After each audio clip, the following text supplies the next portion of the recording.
Uma boa tarde a todos aqueles que venham ver e ouvir esse pequeno vídeo contendo a grande e poderosa palavra de Deus. Jesus, em vários sermões, está constantemente na sua palavra, nos evangelhos, a despertar os seus servos, os seus discípulos, a fim de vigiar, de ser prudente, de ser constante, de ser abundante, de ser alguém que tem interesse. E ele cita São João 5,39, examinai as Escrituras, porque julgaste nela a vida eterna. Então, a palavra de Deus, via Jesus, ela traz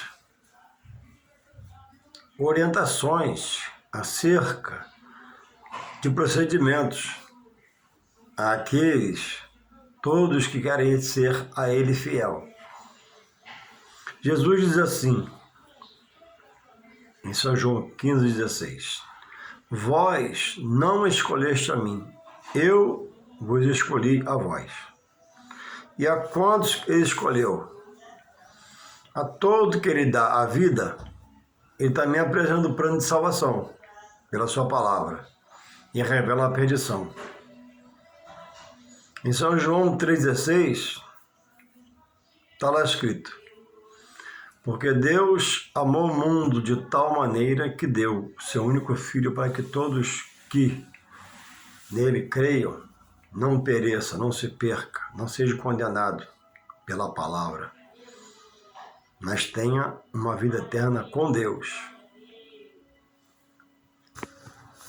Então, não há outra base, não há uma estrutura paralela em relação à palavra que homem possa se assegurar e se certificar que a verdade de Deus está na Escritura Sagrada. E a sua verdade associada à sua justiça, seu juízo futuro, na vida de cada um de nós,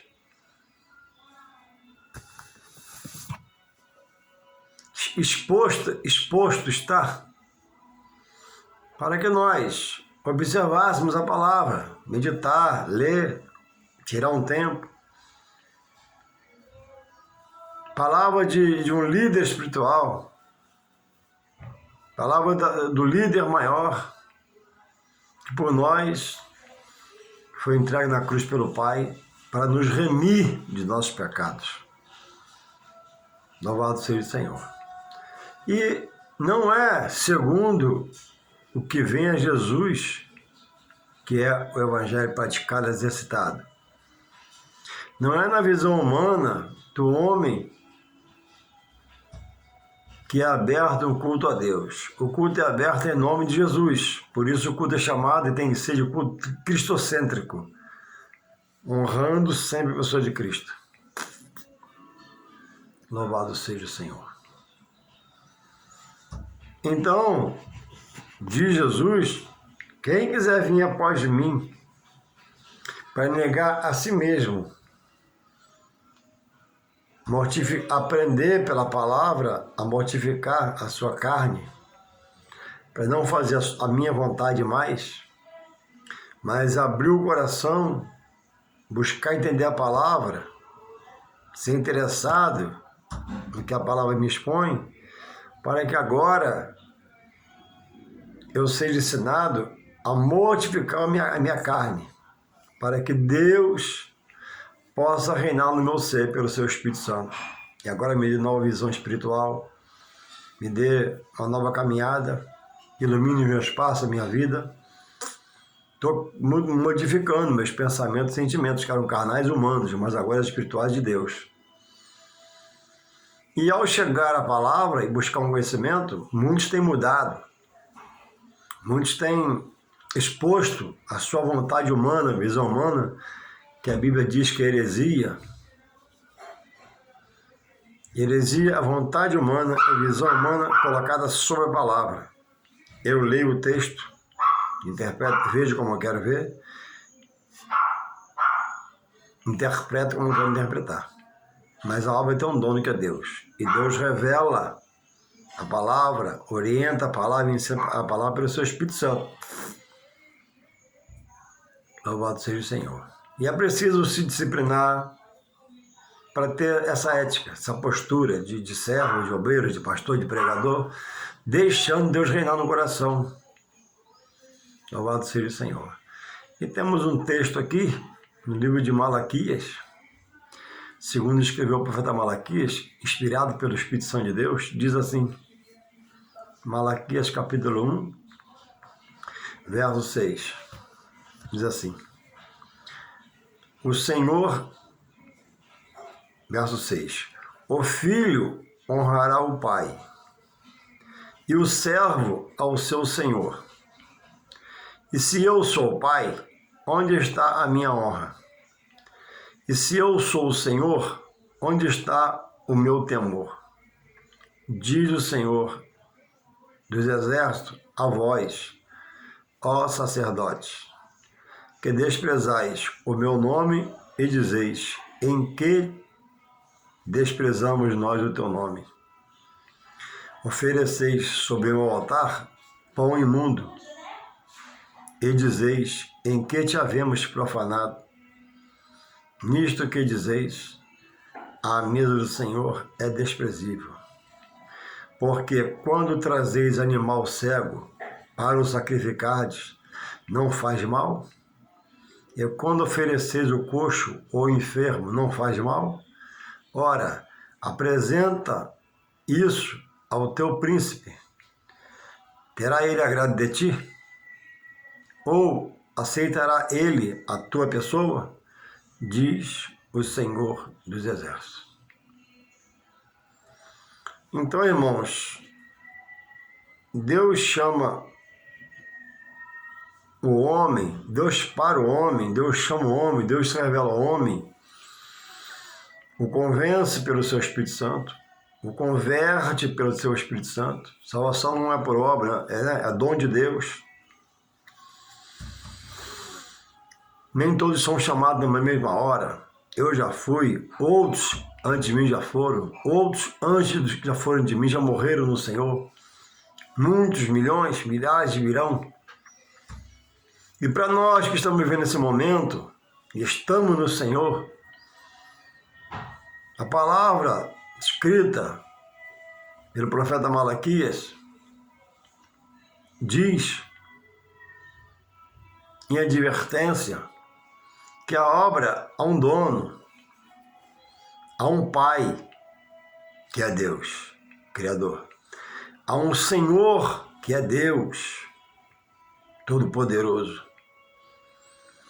E eu não posso fugir dos trâmites para fazer um culto a Deus, para operar um trabalho espiritual a Deus, sem estar em conformidade com a sua palavra. A palavra revela a forma, o formato, o jeito de fazer-se um culto a Deus. E hoje, na graça, no tempo que vivemos, essa dispensação, tudo está exposto, formatado para o sacerdote, para o pastor, para o presbítero, para o diácono, para o evangelista, para a diaconisa, para o obreiro, para o auxílio obreiro, como deve ser feito. E não é como o obreiro quer fazer. O culto ao Senhor está formatado na palavra. O culto fora do formato que a palavra dá e exige que nós compramos, Deus não recebe. E vivemos hoje, como nós todos sabemos, aquilo que Jesus fala na sua palavra, em Timóteo, se não me engano, 4:1. Não creais em todo espírito, mas provar se o Espírito é de Deus. Porque muito tem crescido o espírito de engano, de mentira, de obreiros que parecem que são de Deus, mas não são. Então Jesus falou, pelo fruto conhecereis a árvore.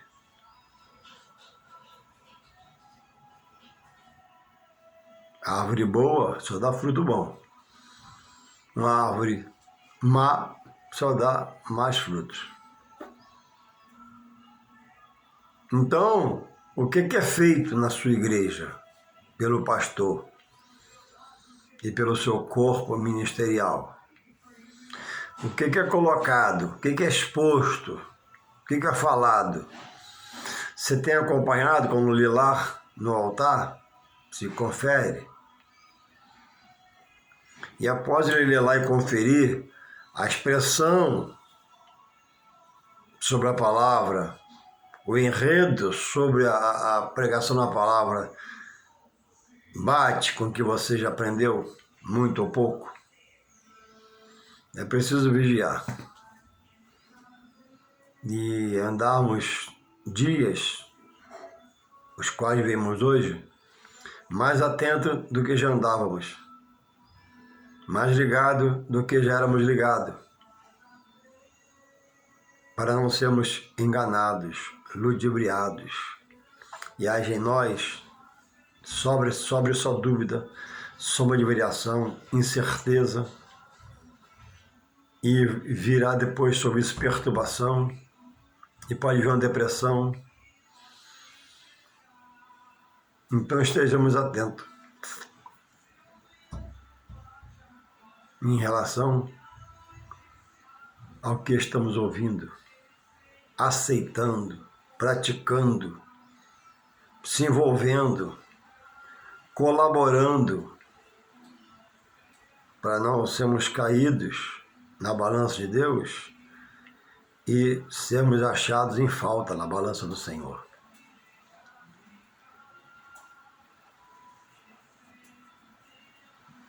Vivemos dias que a disciplina na casa do Senhor já não é mais citada como correção. Vivemos dias que se diz muito, né? Não julgueis para não ser julgado. Verdade, eu não posso andar julgando aleatoriamente ninguém. Mas eu posso julgar um culto que eu assista, uma palavra que eu escute, não para condenar quem a fale ou quem faz esse culto, mas para entender se é o que a palavra apresenta ou não, e querer aceitá-lo no meu coração e ficar praticando, ajudando alguém ou não. É preciso que haja vida espiritual e é preciso que haja crescimento espiritual particularmente, porque vai chegar momentos que você vai ter que decidir. Situações vão acontecer, coisas estarão diante de você, sendo colocadas exposta, e que você vai participar ou não.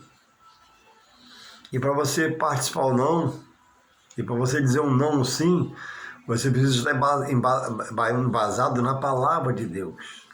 Porque a palavra, como eu disse em João 5,39, que vai levar o homem à vida eterna. Uma vida eterna com Deus, na glória do Pai, onde é só alegria e prazer. E uma vida eterna condenada pela palavra de Deus e a justiça do homem, pelo seu pecado, para uma vida eterna sem Deus, junto com o mal e seus anjos, lugar de tormenta, dor, aflição, angústia, total desespero. Não tem mais como sair de lá, a segunda morte. A primeira foi espiritual, e viveu, adorou, fez, aconteceu, e não buscou a Deus, não voltou a ser Jesus, para conhecer Ele como Filho de Deus, salvar a sua vida. E a segunda morte é ter morrido e ido para aquele lugar da escuridão. Não há a terceira morte, a segunda é a final. Então, na primeira vida sob os pés, é o tempo do homem escolher estar com Deus, se consertar com Deus, viver para Deus. Porque quando morrer, após a morte, só juízo. E quem louvou e adorou, bendisse o Senhor, viveu com Ele, confessou, vida eterna com o Pai. Quem viveu sem adorar a Deus, voltasse para Deus, condenação eterna sem o Pai. Então, os sacerdotes, os pastores, né, de hoje, muitos deles, têm cultos próprios. Denominações têm suas marcas próprias, seus registros próprios. Nosso culto é que é assim, nosso culto é assim. Nosso culto a gente faz mesmo e coloca a coisa mesmo, acrescenta coisas mesmo. Quando o culto, né, em alguns lugares, já deixou de ser um culto cristocêntrico. Um culto mirado, visionado, a honrar a pessoa de Cristo, autor da fé. Então, alguns cultos, em ministério, alguns pastores, líderes espirituais, está cheio de penduricários. Não vou falar para não ser repetitivo.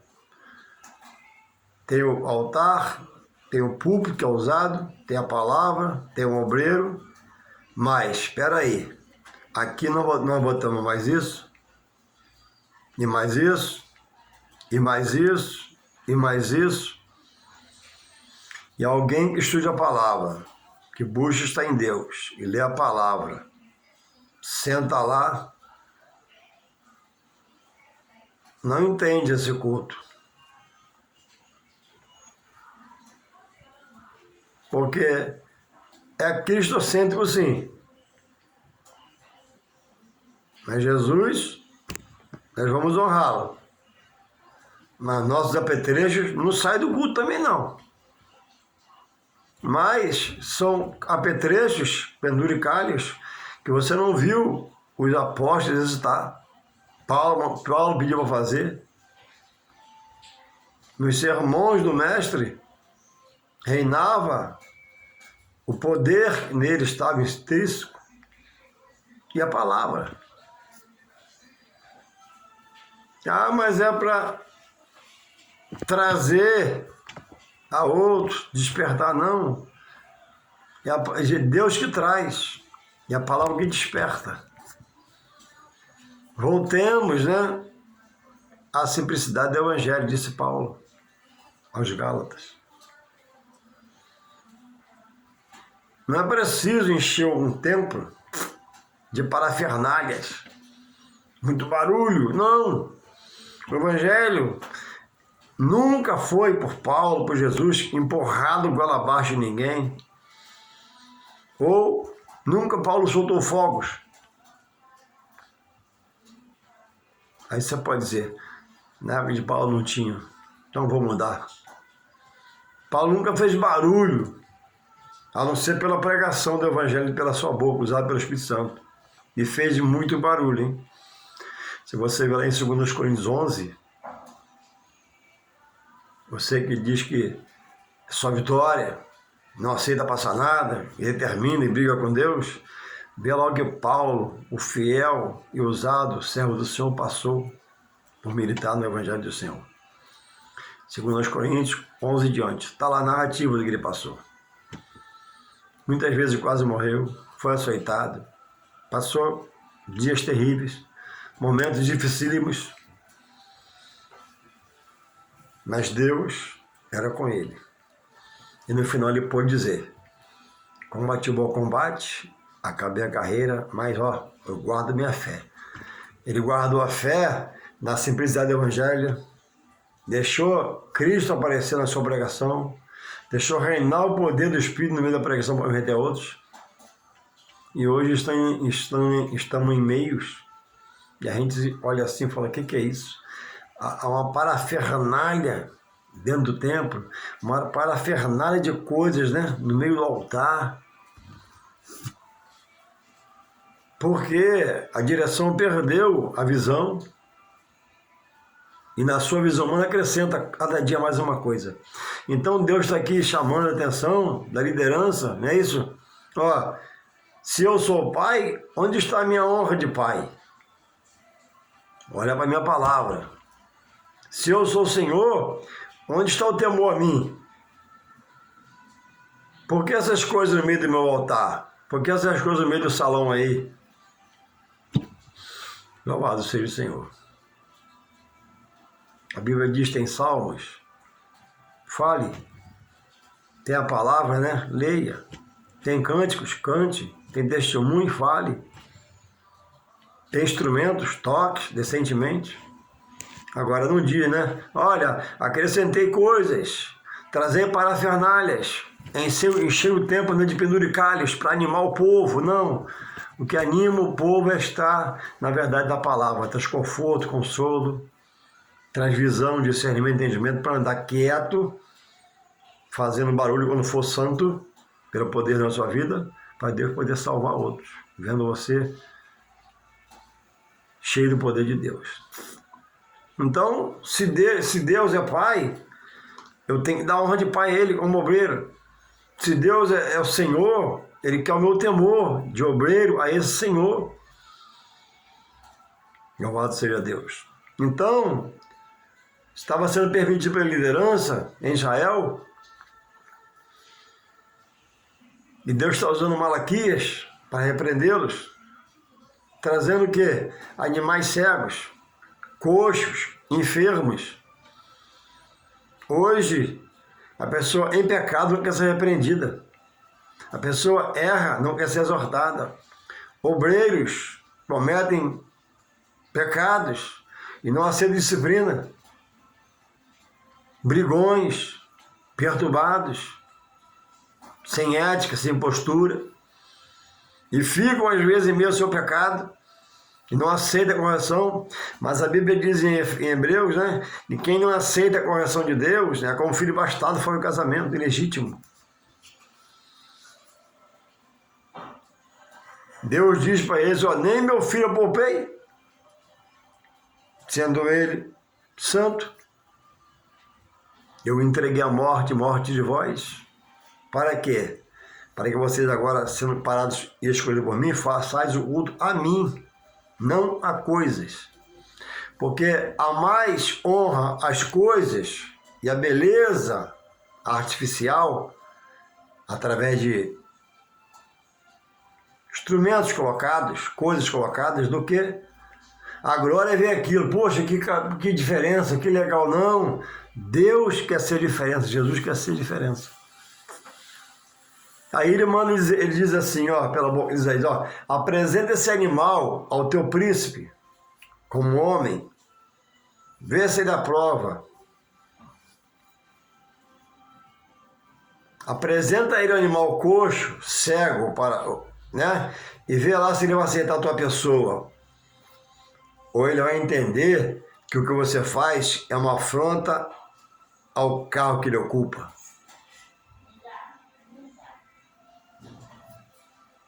Então eu não posso apresentar qualquer coisa no meu culto a Deus. O meu culto a Deus não pode ser cheio de coisas. Ou de coisas, né, estragadas, defeituosas. Os sacrifícios eram com animais de 1 ano, sem enfermidade, sem problema nas patas, nos pés, no corpo. E eles estavam dando ao Senhor animais cegos, coxos, doentes, enfermos. E Deus usa o profeta, ele brada na terra. Então, o que você tem oferecido a Deus como culto de louvor ao seu nome? O que é dito na sua igreja? O que seu pastor fala no meio do culto? O que o obreiro coloca no meio do culto? Como é realizado esse culto? A Bíblia diz que Deus é bondade, misericórdia, amor. Mas diz também em Hebreus 10:31 que uma coisa horrorosa, horrenda, é cair nas mãos do Deus vivo. Não viva o seu eu espiritual. Busca medir pela palavra a ter a associação com Deus. A palavra associa-me a Deus. A palavra religa o homem a Deus, a palavra liga o homem a Deus, a palavra sustenta o homem em Deus. Para Deus reinar em sua vida, Ele fazer o que Deus quer pela sua palavra, mortificando a sua carne, seu eu, seu ego, seus projetos, seus sonhos, mortificando-se para dizer, e ter a coragem de dizer, Senhor, reina em minha vida, reina no meu pensamento, reina no meu sentimento, reina no meu querer, reina no meu agir, reina, Pai, no meu ver, reina no meu ouvir, reina, Pai, em toda parte da minha vida, em nome de Jesus. Porque eu quero ser fiel a Ti. Porque se Deus governar a sua vida, se você deixa Ele governar, Ele vai te levar pela sua expressão do seu querer, sua vontade, seus desejos, e você vai efetuá-los de bem. Mas se for você e seus sonhos, você e suas metas, mesmo que uma boa intenção, uma boa vontade para Deus, mas é parafernalhas, é coisas que, se tiver, alguém vê, se não tiver, não faz falta, o que faz falta é a palavra e a verdade de Deus, aí você vai entender. E o seu caminho vai ser mais leve, menos doloroso, porque o entendimento traz libertação, traz cura interior. Então, seja antenado, seja ligado, seja esperto espiritualmente para tentar, como está, onde você congrega, onde você vai, para não aceitar qualquer culto a Deus e não participar de qualquer culto a Deus, para não ser apagado no mesmo erro dos demais. E Deus possa, que você possa, nós possamos, né? Melhor dizendo, acordar cada dia, despertar cada dia, né? Andar ligado, esperto, né? Para que Deus possa estar nos sustentando pelo seu Espírito Santo na verdade dele, na justiça, né? Porque o juízo virá para todos. E quem estiver nessa prática errada será condenado. Deus te renova cada dia, em nome de Jesus. Amém.